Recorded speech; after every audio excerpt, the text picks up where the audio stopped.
Donc, vous avez deux paraboles qui ont été dessinées.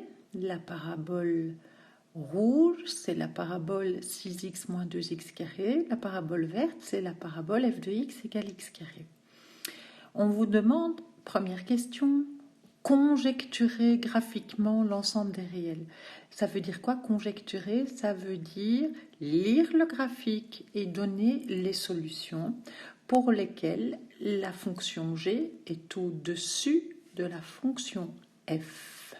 Le graphe de la fonction g est au-dessus de la fonction f. Donc on va répondre à cette première question.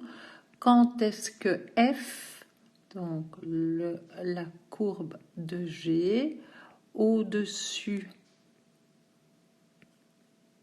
de la courbe de f, eh bien ça revient à dire quand est-ce que la fonction g est supérieure à la fonction f. C'est la même chose. On va regarder sur le dessin. Alors graphiquement, on fera le calcul après, ce sera demandé en deux. Graphiquement, alors G c'est la rouge et F c'est la verte. Alors à quel endroit la rouge est au-dessus de la verte? Ici. Si je regarde à cette partie-là, on a bien que G est au-dessus de F.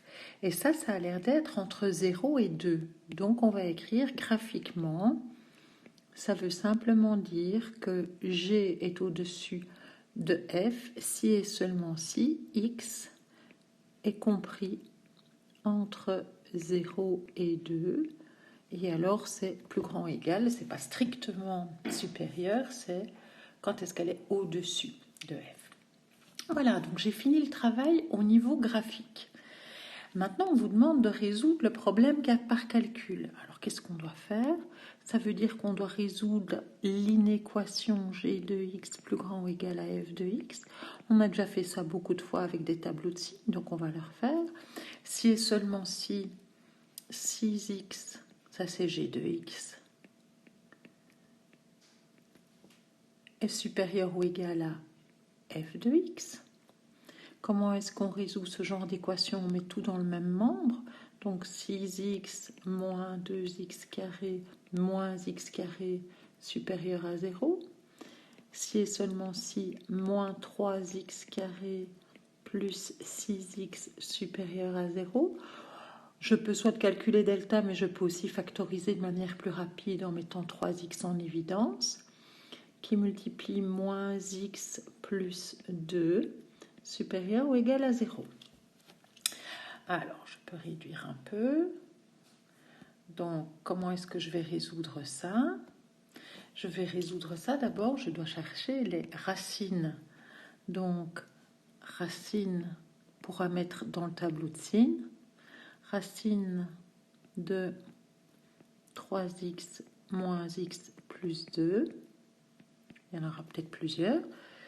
Donc, comment est-ce que je fais pour trouver les racines? Je fais un petit calcul. Quand est-ce que 3x fois moins x plus 2 est égal à 0? Et ça, on peut directement dire quand 3x est égal à 0, ou bien moins x plus 2 égale à 0. C'est ce qu'on appelle la règle du produit nul. Et ça, c'est vrai si x est égal à 0 ou x est égal à 2. Voilà, donc maintenant je peux faire un tableau de signes de la fonction. Et donc je vais aller faire ça ici dans cette place-là. Donc on a encore un peu de place. Je vais réduire et je vais faire le tableau de signes à cet endroit-là. Donc tableau de signes. Donc dans mon tableau de signes, je vais avoir tout d'abord... On va dessiner ce tableau de signes.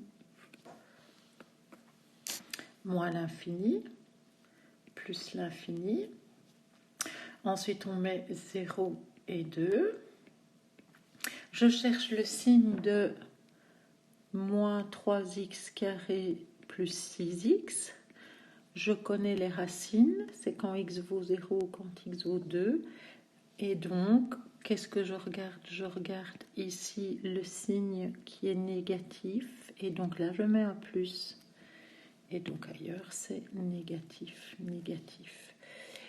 J'écris les solutions. À quel endroit 3x, moins 3x carré plus 6x est plus grand que 0? Entre 0 et 2.